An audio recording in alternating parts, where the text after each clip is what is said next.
ਅਗਲੀ ਜਿਹੜੀ ਹਰਜੋਤ ਸਿੰਘ ਜੀ ਖਬਰ ਤੇ ਨਜ਼ਰ ਮਾਰਦੇ ਜਾਈਏ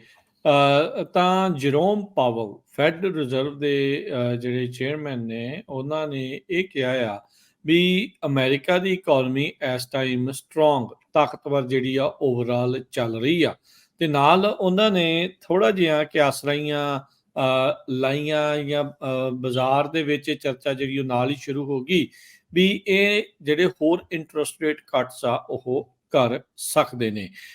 ਕਹਿੰਦੇ ਵੀ further interest rates are likely central bank ਨੇ ਕਹਿੰਦੇ ਵੀ ਰੀਕੈਲੀਬ੍ਰੇਟ ਕਰਨਾ ਮੁੜ ਦੁਬਾਰਾ ਇਸ ਨੂੰ ਮੋਨਿਟਰੀ ਪਾਲਿਸੀ ਦੇ ਵਿੱਚ ਚੇਂਜਸ ਜਿਹੜੀਆਂ ਉਹ ਲਿਆ ਰਹੇ ਨੇ। ਨੈਸ਼ਨਲ ਟੈਨੇਸੀ ਦੇ ਵਿੱਚ national association for business economics ਉਹਦੇ ਵਿੱਚ ਸਪੀਚ ਕਰਦੇ ਹੋਏ ਉਹਨਾਂ ਨੇ ਜਿਹੜਾ ਉਹ ਕਿਹਾ ਵੀ ਕਹਿੰਦੇ ਵੀ ਜਿਸ ਤਰੀਕੇ ਦੇ ਨਾਲ ਆਪਾਂ ਬੜੇ ਸਬਰ ਦੇ ਨਾਲ ਇਨਫਲੇਸ਼ਨ ਨੂੰ 2% ਤੇ ਲਿਆਉਣ ਦੇ ਲਈ ਇੰਤਜ਼ਾਰ ਜਿਹੜਾ ਉਹ ਕੀਤਾ ਆ ਉਹਦੇ ਨਾਲ ਅੱਜ ਆਪਾਂ ਜਿਹੜੀ ਓਵਰਆਲ ਇਕਨੋਮੀ ਦੇ ਹਾਲਾਤ ਆ ਉਹ ਬੈਟਰ ਜਿਹੜੇ ਉਹ ਦੇਖ ਰਹੇ ਆ। ਕਹਿੰਦੇ ਵੀ ਜੌਬ ਮਾਰਕੀਟ ਕੂਲ ਡਾਊਨ ਵੀ ਹੋਈ ਆ ਪਰ ਨਾਲ ਦੇ ਨਾਲ ਸਟਰੋਂਗ ਵੀ ਜਿਹੜੀ ਆ ਉਹ ਚੱਲ ਰਹੀ ਹੈਗੀ ਆ। ਸੋ ਨਵੰਬਰ ਮਹੀਨੇ ਦੇ ਵਿੱਚ ਜਿਹੜੀ ਅਗਲੀ ਮੀਟਿੰਗ ਹੋਣੀ ਆ ਉਹਦੇ ਬਾਰੇ ਉਹਨਾਂ ਨੇ ਖੁੱਲ੍ਹ ਕੇ ਤਾਂ ਨਹੀਂ ਕੀਤਾ ਪਰ ਹਾਂ ਉਹਨਾਂ ਨੇ ਇਹ ਜਿਹੜਾ ਉਹ ਜ਼ਰੂਰ ਕਿਹਾ ਆ ਵੀ ਆਉਂਦੇ ਇਸ ਸਾਲ ਦੇ ਵਿੱਚ ਹੀ ਹੁਣ ਮਹੀਨੇ ਤਾਂ 2-3 ਹੀ ਰਹਿ ਗਏ ਆ ਵੀ 2 ਇੰਟਰਸਟ ਰੇਟ ਕੱਟਸ ਜਿਹੜੇ ਆ ਉਹ ਹੋ ਸਕਦੇ। ਕੱਲ ਜਿੱਦਾਂ ਹਰਜੋਤ ਸਿੰਘ ਜੀ ਵੀ ਨਿਊਜ਼ ਸ਼ੇਅਰ ਕਰ ਰਹੇ ਸੀਗੇ ਵੀ ਕਈ ਜਾਣੇ ਕਹਿ ਰਹੇ ਸੀਗੇ ਵੀ 0.5% ਪੁਆਇੰਟ ਨੂੰ ਘਟਾ ਦੇਣਾ ਜ਼ਿਆਦਾ ਵੱਡਾ ਨੰਬਰ ਸੀਗਾ ਪਰ ਉਹਨਾਂ ਨੇ ਕਿਹਾ ਵੀ ਜਿਹੜਾ ਲੋਅਰ ਕੀਤਾ ਸੀ ਇੰਟਰਸਟ ਰੇਟ ਅੱਧੇ ਪਰਸੈਂਟੇਜ ਪੁਆਇੰਟ ਦੇ ਨਾਲ ਉਹ ਕਹਿੰਦੇ ਵੀ ਇੱਕ ਰੀਕੈਲੀਬ੍ਰੇਸ਼ਨ ਦਾ ਹੀ ਸਾਡੀ ਪਾਲਿਸੀ ਨੂੰ ਮੁੜ ਦੁਬਾਰਾ ਚੇਂਜ ਕਰਨ ਦਾ ਹੀ ਜਿਹੜਾ ਇਹ ਹਿੱਸਾ ਸੀਗਾ। ਫਰਾਈਡੇ ਨੂੰ ਗਵਰਨਮੈਂਟ ਕਹਿੰਦੇ ਵੀ ਡਾਟਾ ਰਿਲੀਜ਼ ਕਰੂਗੀ ਮੰਥਲੀ ਇੰਪਲੋਇਮੈਂਟ ਨੰਬਰ ਸਤੰਬਰ ਦੇ ਜਿਹਦੇ ਵਿੱਚ ਇਹ ਕਿਆਸਰਾਈਆਂ ਲਾਈਆਂ ਜਾ ਰਹੀਆਂ ਵੀ 1,56,000 ਨਵੀਆਂ ਜੌਬਸ ਜਿਹੜੀਆਂ ਉਹ ਐਡ ਹੋਈਆਂ ਹੋ ਸਕਦੀਆਂ ਆ ਤੇ ਅਗਸਤ ਮਹੀਨੇ ਦੇ ਵਿੱਚ ਇਹ ਅੰਕੜਾ 142 ਤੇ ਸੀਗਾ ਪਰ ਇਹ ਅਜੇ ਆਉਣਾ ਆ। ਇਹ ਅਨਅਧਿਕਾਰਿਤ ਅੰਕੜਾ ਕਹਿ ਲਓ ਵੀ ਡਾਓ ਜੋਨ ਜਿਹੜਾ ਆ ਉਹ ਸੋਚ ਰਿਹਾ ਹੈਗਾ ਆ। ਡਾਓ ਜੋਨ ਇੰਡਸਟਰੀਅਲ ਐਵਰੇਜ ਕਹਿੰਦੇ ਵੀ 200 ਪੁਆਇੰਟ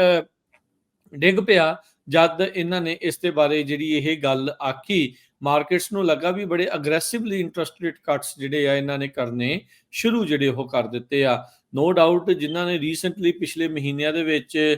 ਜਿਨ੍ਹਾਂ ਨੇ ਘਰ ਖਰੀਦੇ ਆ ਜਾਂ ਜਿਨ੍ਹਾਂ ਨੇ ਲੋਨਸ ਲਏ ਆ ਜੇ ਇੰਟਰਸਟ ਰੇਟ ਦਾ ਦਰ 2 ਵਾਰੀ ਹੋਰ ਘਟਦਾ ਆ ਹੋਰ ਇੰਟਰਸਟ ਕੱਟਸ ਆਉਂਦੇ ਆ ਇਸ ਵਾਰ ਮੰਨ ਵੀ ਲਿਆ ਜਾਵੇ ਵੀ ਕੁਆਟਰ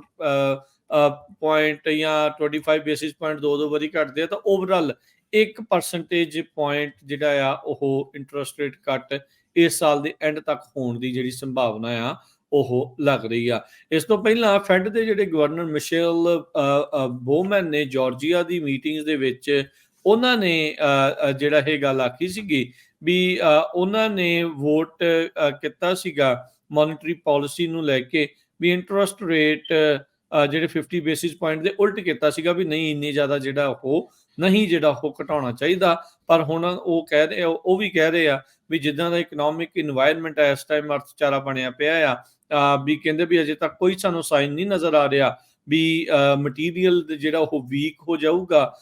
ਜਾਂ ਜੇ ਰੇਟ ਕਟਿੰਗ ਸਾਈਕਲ ਆਪਾਂ ਜੇ ਸ਼ੁਰੂ ਵੀ ਕਰਦੇ ਆ ਤਾਂ ਉਹਦੇ ਨਾਲ ਕੋਈ ਮੁਸ਼ਕਲਾਂ ਆਉਣਗੀਆਂ ਉਹ ਹੁਣ ਸਾਨੂੰ ਮੁਸ਼ਕਲਾਂ ਜਿਹੜੀਆਂ ਉਹ ਘੱਟ ਨਜ਼ਰ ਆ ਰਹੀਆਂ ਆ। ਇਨਫੈਕਟ ਇਕਨੋਮੀ ਜਿਹੜੀ ਇਸ ਦੇ ਨਾਲ ਹੋਰ ਬੈਟਰ ਜਿਹੜੀ ਉਹ ਹੋਊਗੀ। So let's see Jerome Powell ਹੋਣਾ ਦੀ ਇਹ ਜਿਹੜੀ ਭਵਿੱਖਬਾਣੀ ਆ ਕਿੰਨੀ ਕੁ ਸੱਚੀ ਜਿਹੜੀ ਆ ਉਹ ਸਾਬਤ ਹੁੰਦੀ ਆ ਪਰ 2 ਹੋਰ ਇੰਟਰਸਟ ਰੇਟ ਕੱਟਸ ਦੇ ਲਈ ਲੋਕ ਜਿਹੜੇ ਆ ਉਹ ਬੇਸਿਕਲੀ ਤਿਆਰੀ ਵਿੱਢੀ ਬੈਠੇ ਨੇ।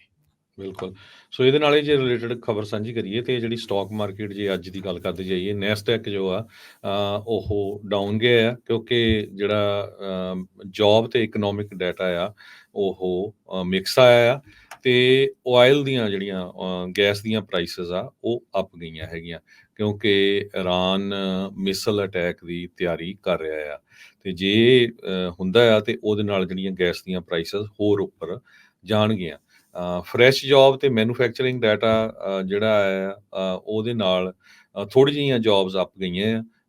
ਪਰ ਓਵਰਆਲ ਕਹਿੰਦੇ ਪਈ ਹਜੇ ਵੀ ਅਮਰੀਕਾ ਦੇ ਵਿੱਚ 8.04 ਮਿਲੀਅਨ ਜੌਬਸ ਅਵੇਲੇਬਲ ਹੈਗੀਆਂ ਆ। ਜੁਲਾਈ ਮਹੀਨੇ ਦੇ ਵਿੱਚ 7.71 ਮਿਲੀਅਨ ਜੌਬਸ ਅਵੇਲੇਬਲ ਸੀਗੀਆਂ ਜੀ ਤੇ